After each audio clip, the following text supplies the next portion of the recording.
Assalamualaikum warahmatullahi wabarakatuh. My name is Luthfiah Anjani, student ID number 2210205001. Okay, next I will read the article by title Methods of Education East versus West. A teacher from a Western country recently visited an elementary school in an Asia country. In one class, she watched 60 young children as they learned to draw a cat. The teacher drew a big circle on the blackboard, and 60 children copied it on their papers. The teacher drew a smaller circle on top of the first and then put two triangles on top of it. The children drew in the same way. The lesson continued until there were 61 identical cats in the classroom. Each student's cat looked exactly like the one on the board. B. The visiting teacher watched the lesson and was surprised. The teaching methods were very much different from the way of teaching in her own country, a children's. Our lesson in her own country produced a room full of unique pictures, each one completely different from the others. Why? What causes this difference in educational methods in a classroom in any country? The instructor teach more than art or history or language. He or she also teach culture, the ideas and beliefs of that society. Each educational system is a mirror that reflects the culture of the society. See, in a society such as the United States or Canada, which has many national religious and cultural differences, people highly value individualism, the differences between people. Teachers place a lot of importance on the qualities that make each student special. The educational system in these countries show these values.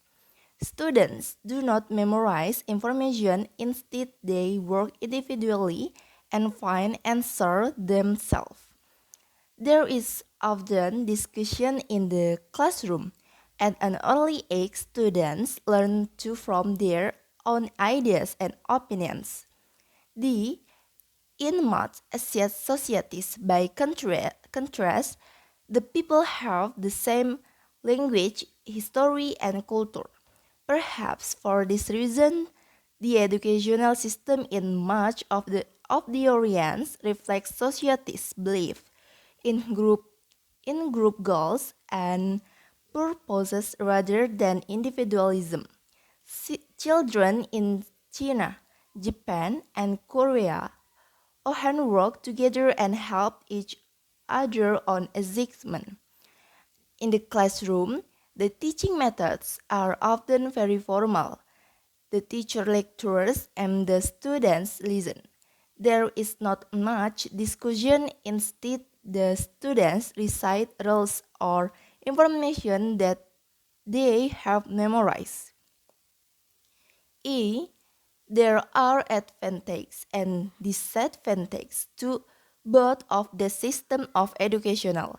For example, one advantage to the system in Japan is that students there learn much more math and science that American students learn by the end of high school. They also study more hours each day and more day each year than North Americans do. The system is difficult, but it prepares students for a society that values discipline and self-control. There is, however, a disadvantage. Memorization is an important learning method in Japan's schools. Yet, many students say that after an exam, they forget much of the information that they have memorized. The advantage to the to the educational system in North America, on the other hand, is that students learn to think for themselves. The system prepares them for a society that values creative ideas. There is, however, a disadvantage. When students graduated from high school, they haven't memorized as many basic rules and facts as students in other countries have. Okay, that's all for me. Thank you. Wassalamualaikum warahmatullahi wabarakatuh.